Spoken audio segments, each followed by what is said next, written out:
Brighton Theatre are opening shortly with a play written by Lachlan Philpott. It's entitled The Trouble with Harry. And here to talk about it is the director, Dexter Bourke. Welcome to the program, Dexter. Thank you very much, Joan. It's a pleasure to be here.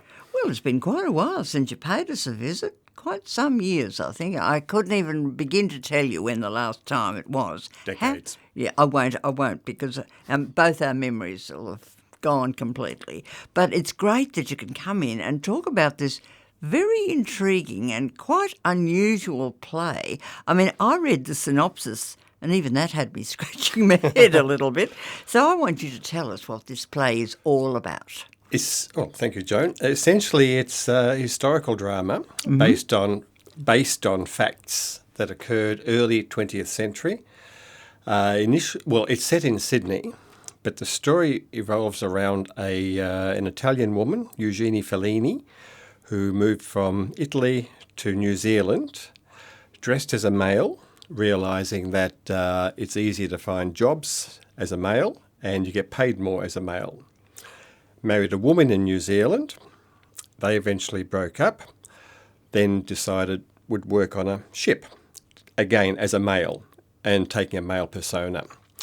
On the ship, it's said that, she said she was raped on the ship, the result of which there was a female baby born, Josephine. Josephine's within the play.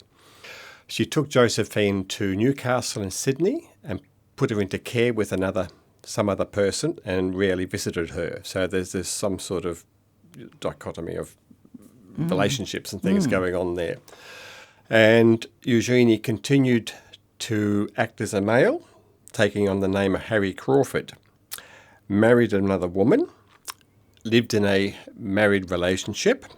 That married woman had another child, a boy, surprisingly called Harry. So there were two Harrys. And they were both in some respects troubled.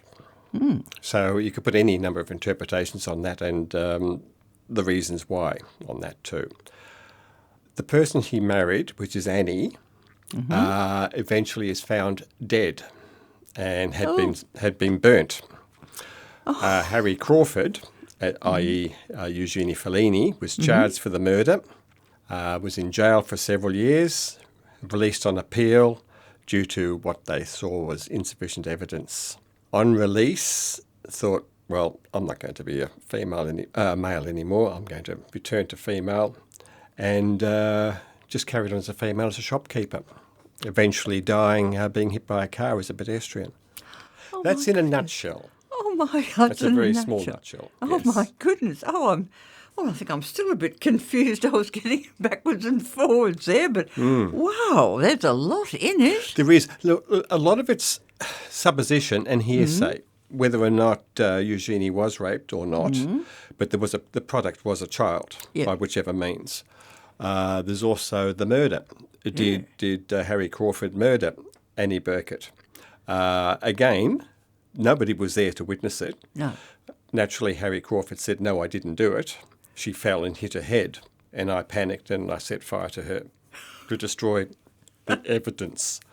So that again is hearsay. Yeah. So it's pretty well open. People are making their own decisions about what happened, whether or not Harry Crawford was guilty or not. And there's also some people jumping on the bandwagon about the transgender bandwagon as well too. Personally, I think it was more opportunistic. And then everything just fell into place, marrying this Annie Burkett, and they both accepted their own situations and made the most of it.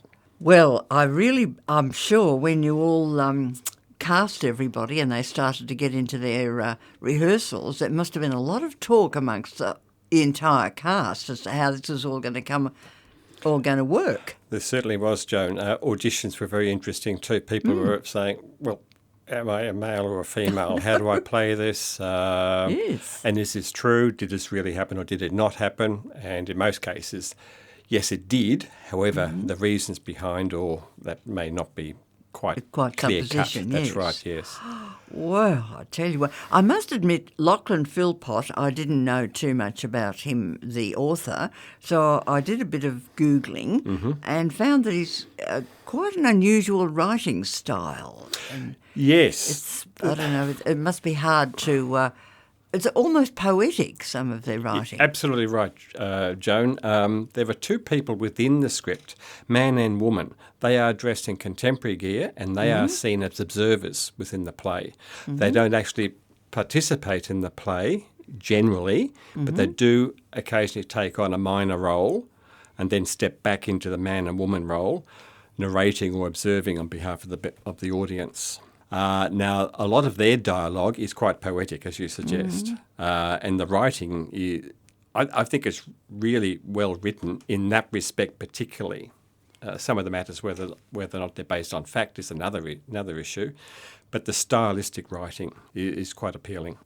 Well, it's got me intrigued. I am coming to one of the matinees, so now at least I've got a bit of background on what I'm going to be seeing. Nice. So tell me, who is in this cast? Alison Campbell-Raitt plays the part of Harry Crawford. Right. Dressed as a male, acting as a male, generally. And then we have Keziah Gillum playing the role of Annie Burkett.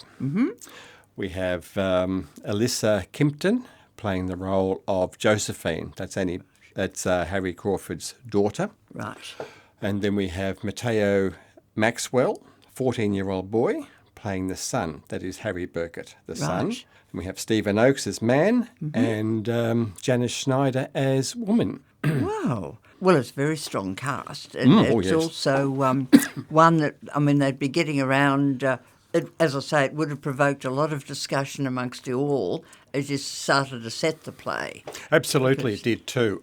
Very small stage. I'm not sure if you're that familiar with the Brighton stage area. It's quite small. I've worked on the Brighton stage, yes. The writing allowed for a much bigger stage and much more play areas. Unfortunately, we've got two play areas. Yes. But we can project onto them other spaces as well to work within those limited spaces. Yes, because when you were describing the play, I thought, how on earth is this going to work on Brighton stage? But I'm sure it will. I'm still thinking that. But as the as lights and projections start falling into place, it'll be more apparent. Of course. That's right. Yes. Yep. Oh, gosh. And it's set in the 1920s in Sydney. Have you set it then? Or? Yes, that's the latter period. Right. Annie Burkett was found dead in, I think, 1917. Right. So there's a lot of what we see on stage is pre that.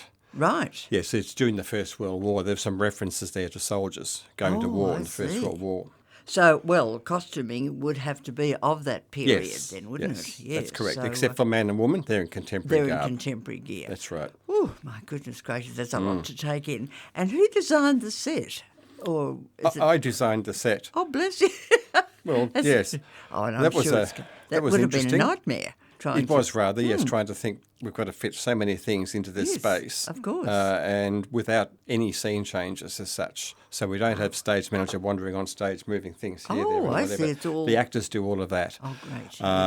Yes, I designed the set, yes. It's quite stylised too. Oh, yes. I'm looking forward very much to seeing it. Well, I think we might talk about the relevant information for our listeners on performance dates and times, because it's getting pretty close, and I've got a list here of what I think will be the performance dates and times. So you're opening, just for your information, on Friday the 14th of August. That's correct. And you're running until Saturday the 29th of August. Yes. Evening performances commence at 8 p.m. Yep.